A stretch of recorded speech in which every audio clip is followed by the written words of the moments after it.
En la cadena SER, Hora 25. Con Aimar Bretos.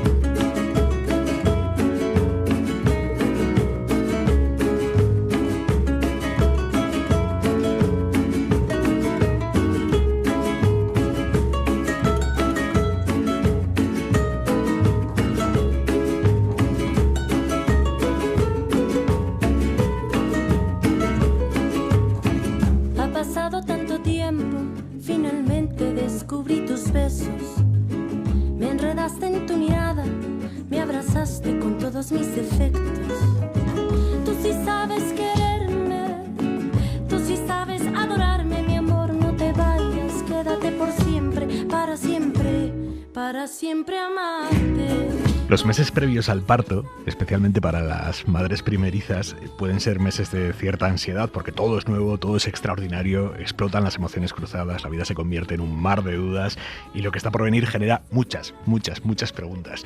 Hoy vamos a intentar abordar todas esas preguntas o todas las que podamos para arrojar luz en torno al momento más importante de la vida, que es básicamente el primer momento de la vida. Doctora Pilar Pintado, muy buenas noches. Buenas noches. Es médico del Servicio de Ginecología y Obstetricia del Hospital Gregorio Marañón y vamos a hacerle esta noche las preguntas que seguro ella está acostumbradísima a contestar.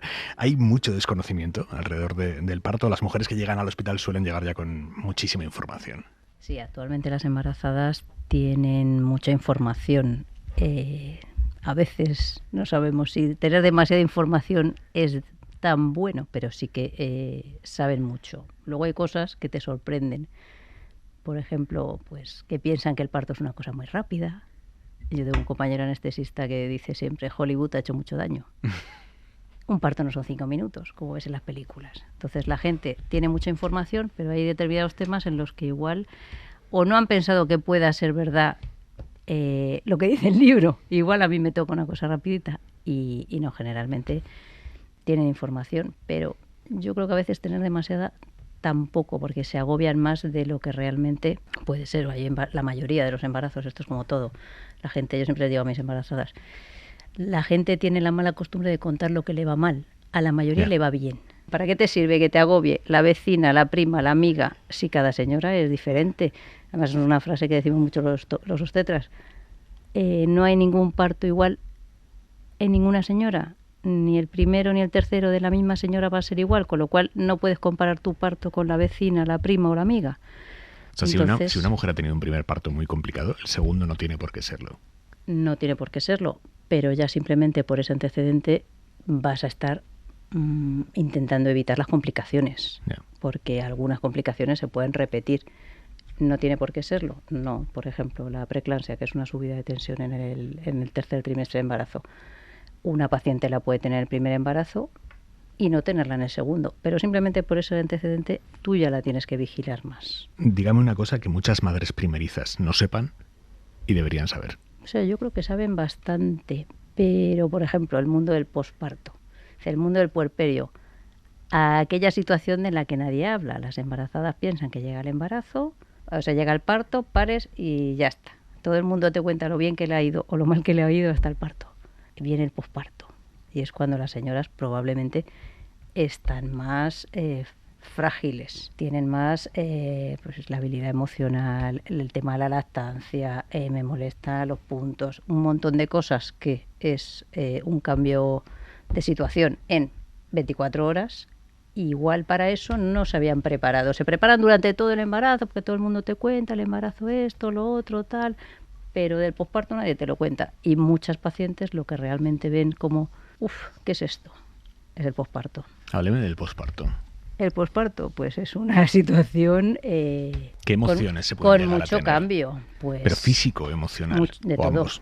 De los dos. Cambio físico, pues porque todo lo que ha ido evolucionando a lo largo de esos 9 meses tiene que involucionar y la involución física se da en 4 o 6 semanas, ya tienes casi todas las estructuras y órganos un poco en su sitio original y luego mucho cambio emocional. Pues porque empiezan las lactancias, empiezan las demandas de lactancia. Yo a mis embarazadas les digo, vas a aprender lo que significa la palabra demanda cuando tienes un niño. A demanda es a demanda. Cada hora, cada 2, cada hora y media, cada tal. Entonces es un agotamiento físico y probablemente mental. Yo no he tenido hijos, pero sé lo que es no dormir bien por las noches, porque llevo desde los 25 años haciendo guardias, muchas. Y saber lo que es no dormir por la noche, pues me puedo figurar lo que es no dormir por la noche cada 2 horas. ¿Cuánto tarda, por lo general, una mujer en volver a tener la regla después del parto?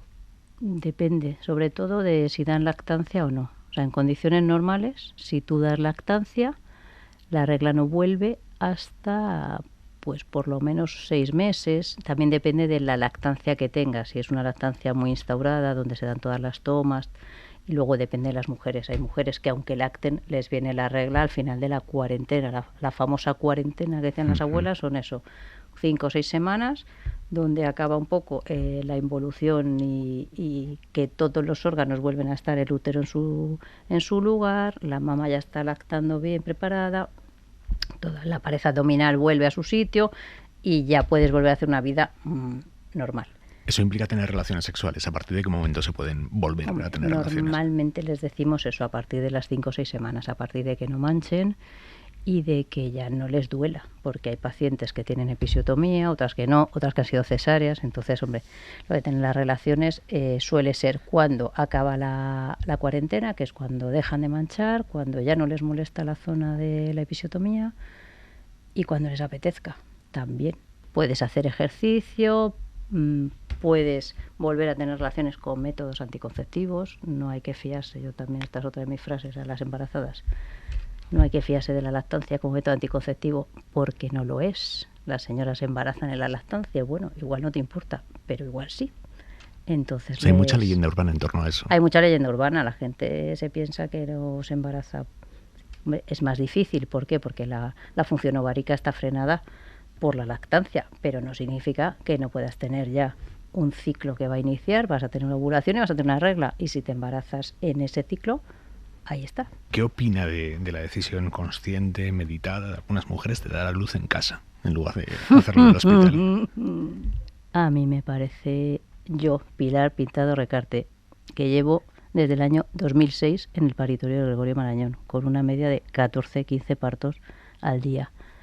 Me parece que es un retroceso, porque estamos perdiendo seguridad. O sea, intentamos que haya la mayor seguridad posible para las madres, para los niños, que haya la menor mortalidad, tanto materna como fetal. En un primer mundo, yo vengo de estar de viaje y me voy de una cooperación en noviembre al tercer mundo, en un primer mundo yo creo que no es asumible que una señora se muera de un parto, porque las señoras se mueren de parto. En España o en Europa, primer mundo, generalmente por complicaciones de la hemorragia posparto o problemas asociados a complicaciones de la hipertensión, y en el tercer mundo se suelen morir también por problemas de la hipertensión, porque son embarazadas muy jóvenes y porque y tienen problemas hemorrágicos. Entonces, te digo, yo no he parido nunca, pero yo no asumiría que mi hermana o mis sobrinos nacieran en mi casa teniendo una complicación, porque esto está muy bien y esto lo empezaron a montar en Holanda, yo creo que fue. Había programas para esto, para hacer partos en casa, con la ambulancia en la puerta, para un traslado hospitalario en menos de un tiempo estimado de media hora, por poder hacer algo. Pero lo que te digo, que con una experiencia como la que tengo yo, o tienen cualquiera de mis compañeros, porque en nuestro paritorio generalmente estamos los mayorcitos, sí, entonces te puede pasar que una señora ingresa por la puerta de la urgencia, pasa y en 5 minutos le tienes que hacer una cesárea urgente. Si esa señora está en su casa, tú en 5 minutos no la movilizas. Y ese niño se muere. Y esa señora se puede morir. Entonces, en el primer mundo, las pobres señoras de África no les queda otra. Pero aquí yo no lo asumiría. ¿Por qué vas a ir para atrás? ¿Qué ventaja? Si ahora mismo la mayoría de los hospitales, pues bueno, tienes unos planes de parto, para parto, siempre y cuando los factores de riesgo, tanto anteparto como intraparto, sean bajo riesgo, que las pacientes pueden pedir la epidural cuando quieran, no pedir epidural. Si se puede, no se hace episiotomía de manera rutinaria como antes. ¿Episiotomía es? Episiotomía es una pequeña incisión quirúrgica controlada para evitar ampliar el desgarro. Claro, para ampliar el canal del parto y evitar el desgarro en algunas situaciones. O sea, el corte. El corte, Vale. que entiende la gente. Es un desgarro controlado, quirúrgico. Yo lo hago y lo coso y sé lo que tengo y lo que... Mientras que si es un desgarro espontáneo, puede ser un desgarro bastante más severo. que a veces se complica porque afecta el esfínter del ano y tienes unas complicaciones posteriores. Entonces, si hay que hacer, porque tienes una situación, por ejemplo, un parto instrumental, una paciente en la que ves que el periné es muy cortito y que se va a desgarrar, es un niño prematuro que necesitas ampliar el canal blando, pues se hace una episiotomía siempre lo más pequeña posible y dándole luego a la paciente unas recomendaciones para que no tenga problemas con esa episiotomía. Y en esos casos, antes de hacer el corte o no, ¿ahí interviene la decisión de la mujer o es una decisión médica? Ahí la mujer puede decir sus preferencias, como en casi todo, pero al final es una indicación médica, porque si yo tengo que hacer un parto instrumental, se lo comunicamos, nosotros siempre comunicamos de manera escrita cuando se puede y oral, que también sirve a la paciente lo que vas a hacer. Le voy a ayudar haciéndole un forceps. Para hacer un parto instrumental necesitas hacer una episiotomía porque tienes que ampliar el canal. Entonces se lo cuentas. Raro es una paciente que te diga que no, porque esto al final tienes que confiar en el que tienes enfrente. Ya. Si yo voy al digestivo y me dice que me tiene que hacer una colonoscopia, yo no sé nada de digestivo, pero diré, vale. Pienso que la gente está haciendo su trabajo lo mejor posible y que no van a engañarte. Entonces, ¿se puede negar? Se puede negar, pero es que la opción B tampoco es buena. ¿Cuál es su visión sobre la violencia obstétrica? Otro tema calentito.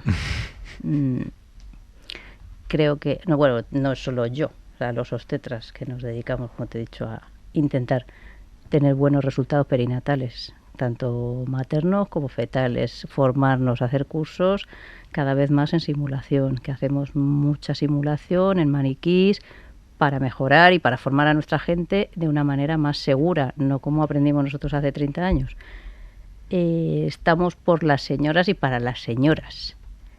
Que nos incluyan el término de violencia obstétrica a mí y a la Sociedad de Ginecología y Obstetricia, que se ha pronunciado en esto, nos duele, porque no es violencia.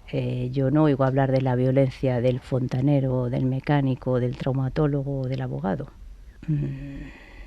No es violencia. La mujer puede elegir algunas cosas, sí, pero hay otras que son indicaciones médicas. ¿La cesárea siempre es la última opción?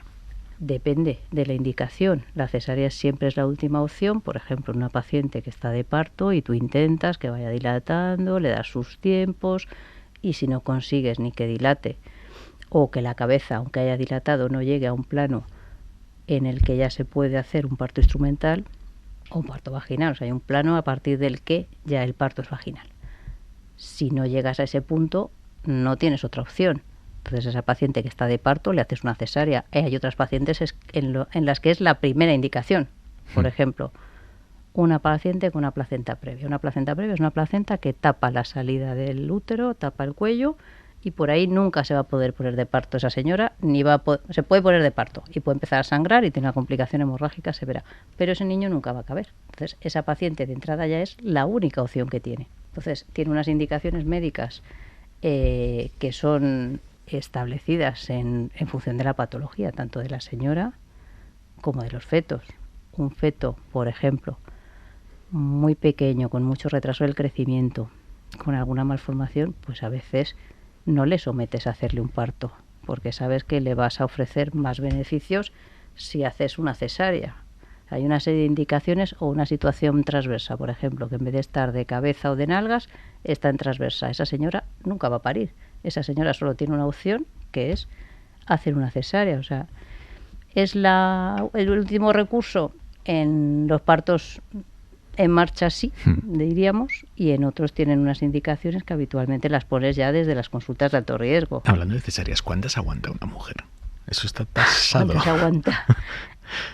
Bueno, eso. Yo le estoy haciendo preguntas desde el desconocimiento más absoluto. ¿Cuántas aguanta? Pues mira, no sé las que aguantarán. Yo he visto hasta una sexta cesárea en una paciente. ¿Cuánto es lo recomendado? Sí. No más de 3. Porque existen los riesgos de que esos úteros se rompan. O sea, la cicatriz se distienda cuando los pacientes empiezan a tener contracciones y hay una rotura uterina. Y si esto es en tu domicilio, pues es lo que te decía antes, se rompe el útero. Ese niño probablemente tenga alguna complicación y esa señora se puede poner muy malita y no llega al hospital. Entonces, se recomienda hacer eso, como mucho 3. Por ejemplo, una señora normal se le deja que evolucione, si no tiene complicaciones, que llegue hasta la semana 41, 41-2, 41-3.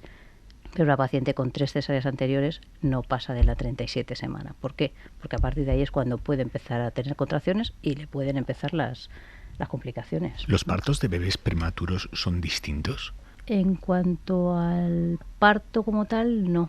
Pero generalmente suelen ser, puedes tener dos situaciones. A veces son prematuros son prematuros porque tienen una infección, por ejemplo, pues suele ser, pues se han roto la bolsa antes de tiempo, una situación que se llama corionionitis, es una infección en la bolsa, en la placenta. Entonces, estos habitualmente lo que hacen es que empiezan a tener muchas contracciones y van rápido. Entonces, puedes tener las dos situaciones. Si tienes infección o sospecha de infección, esos prematuritos van rápido, y luego puedes tener la otra, que a veces te cuesta que dilaten. ¿La dilatación la provoca el propio bebé con su cabeza?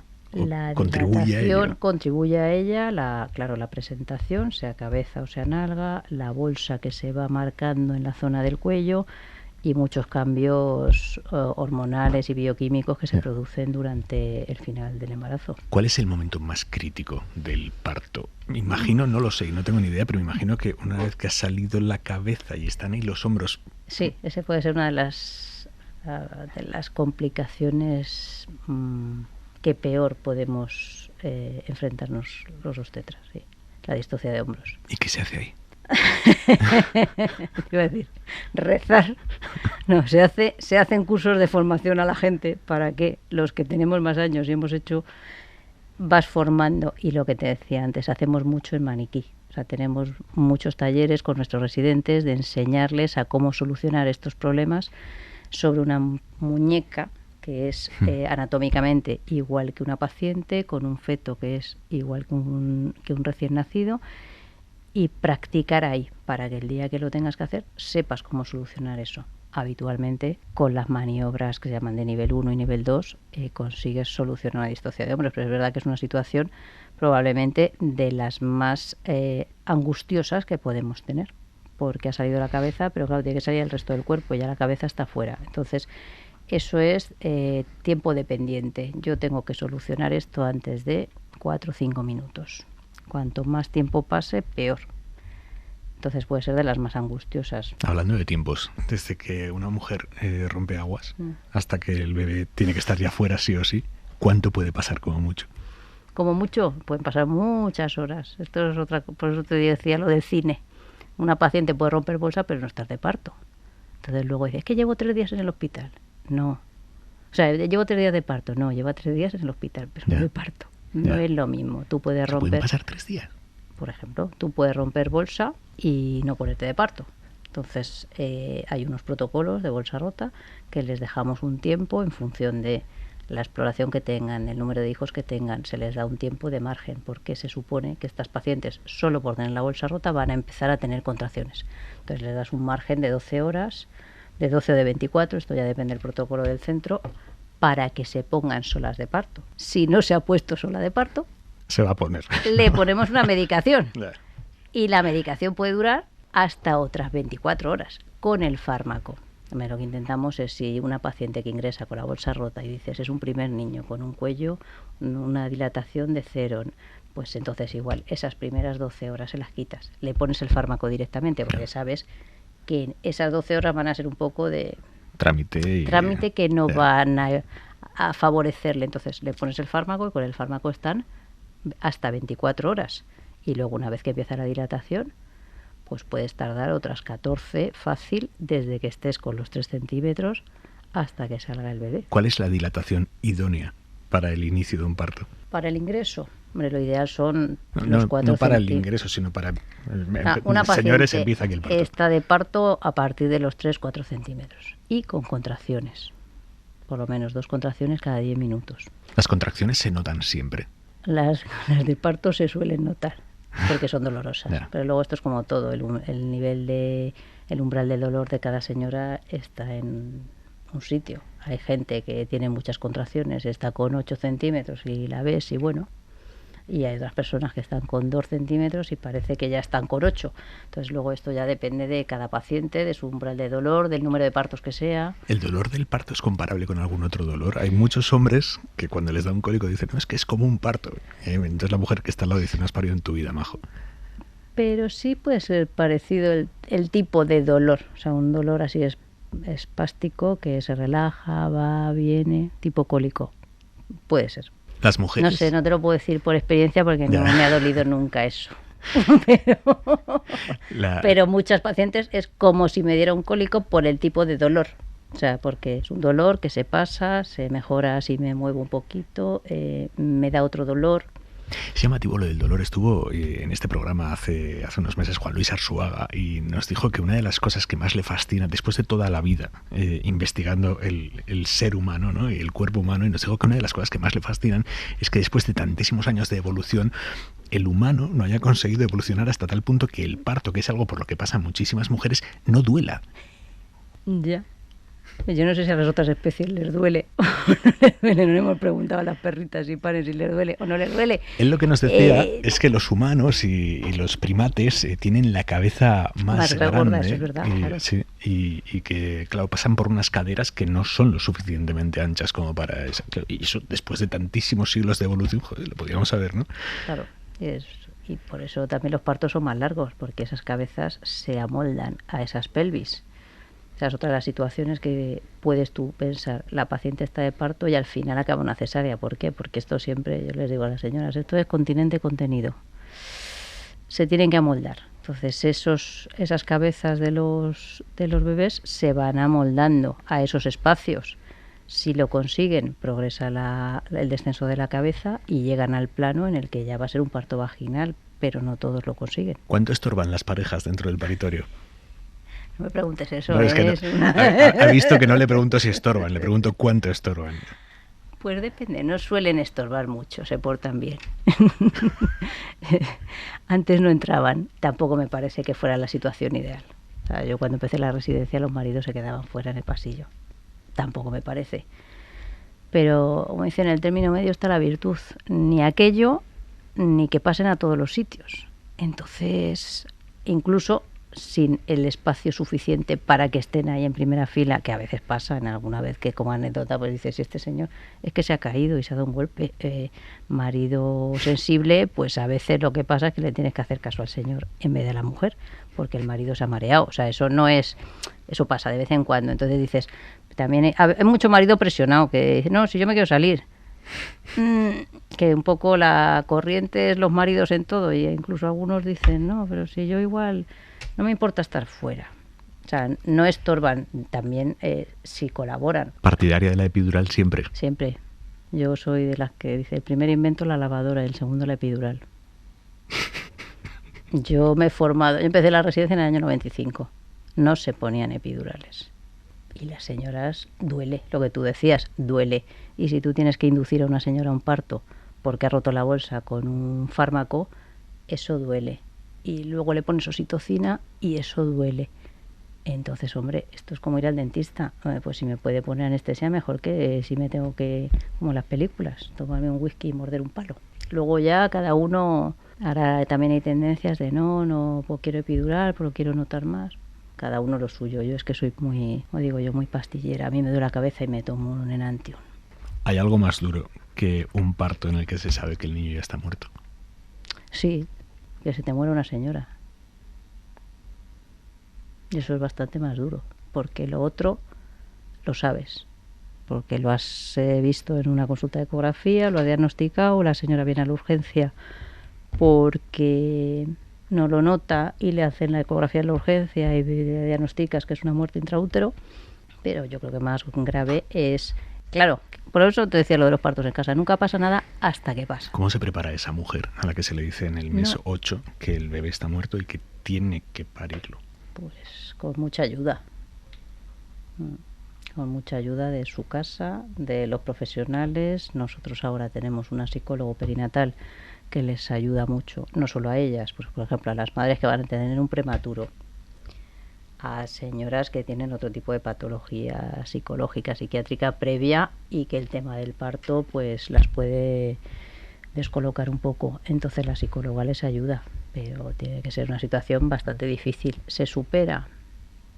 Probablemente, pero es como todo, tienen que hacer su duelo, hacerlo bien y con mucha ayuda. Hay un protocolo muy claro, está la decisión ya pretomada de si corre riesgo la vida de el crío o la madre, ¿por quién se opta? ¿O eso se decide según la circunstancia? Es que yo creo que eso es muy de película. Vaya por Dios. No. Situaciones, a ver, te voy a poner una situación grave que nos ha pasado hace relativamente poco. Una señora con una hipertensión brutal que con 24 semanas tiene 3 fármacos, una tensión de difícil control. Pues en esas situaciones, por ejemplo, él lo tiene, o sea, lo hemos tenido claro. Optas por la señora. Tú no vas a prolongar un embarazo para que esa señora en una crisis hipertensiva te haga una hemorragia cerebral. Porque al final es una señora que está haciendo de una incubadora de su niño, pero es una señora que igual tiene otros hijos en su casa. Cuénteme una cosa preciosa que le haya pasado en el paritorio. Preciosa. Sí.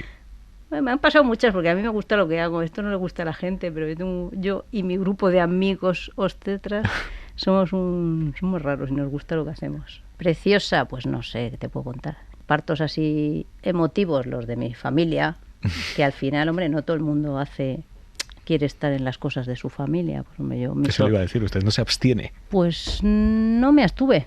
Pedí ayuda en cuanto a que tenía compañeros por detrás, sí.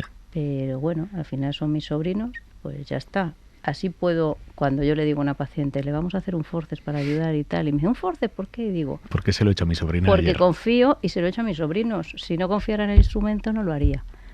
Pero como confío y le digo que se lo he hecho a mi familia, pues también se lo puedo hacer a usted. O sea, y luego, mira, el otro día tuve un momento muy así. Cuando tienes un mal resultado obstétrico, gente que ha tenido un feto muerto ante parto o un recién nacido que se ha muerto a las pocas horas de vida, a los pocos días de vida. El otro día le hice el parto a unos pacientes que les había hecho yo una cesárea hace 1 año y medio, que el niño había nacido con una asfixia anteparto de larga evolución que no salió y que se murió en la neonatología a los 5 o 6 días. Y bueno, pues esto, que se empeñaron, que querían tener otro, que tal, pues bueno, han ido a por él, parieron el jueves pasado y felices de la vida. Y allí los 3 llorando, bueno, los 4, la matrona y nosotros 3. Pues hombre, eso te gusta. Te gusta porque, claro, también vivimos muchos momentos malos que te los llevas a tu casa. Normalmente la gente no... Estás con la coronaria un poco apretada de a ver por dónde salimos. Porque, hombre, son situaciones que normalmente no pasa nada. Pero es que si pasan, la gente no está preparada para que pasen. Esto no es lo de le van a operar a vida o muerte. Voy a un parto, que es una cosa feliz, que nunca pasa nada. Fenomenal, eso es la mayoría de las veces. Pero alguna vez tenemos situaciones muy incómodas. Entonces, pues, de vez en cuando tener algo agradable también está bien. Así como para... que nos vayamos a casa llorando, pero de emoción. Dígame una cosa, ¿cuánto de lejos mandaría a todos esos familiares de segundo y tercer nivel que aparecen a las horas a visitar ahí a la madre y al bebé? Pues a dormir, yo lo mandaría a dormir, no solo por el que puedan estar paseándose por un hospital a las 12 de la noche, que no son horas, sino por las señoras. No se dan cuenta, o sea, igual a las señoras les apetece, pero a otras no.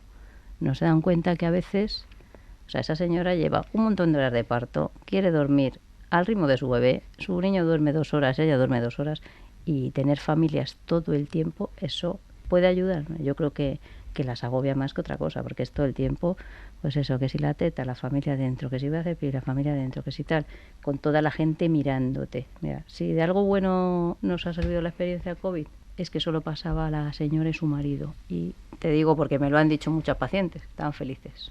No había visitas, eran ellos 2. Con sus niños y ya está. Y esas 48 horas a la mayoría les parecía fenomenal. Entonces, pero es muy difícil decirle a la suegra que no venga. Pilar Pintado, médica del Servicio de Ginecología y Obstetricia del Hospital Gregorio Marañón de Madrid. Muchas gracias por venir a Hora 25. A ti, por invitar a mi hospital y a mí en este caso. Un Gracias. abrazo. Adiós.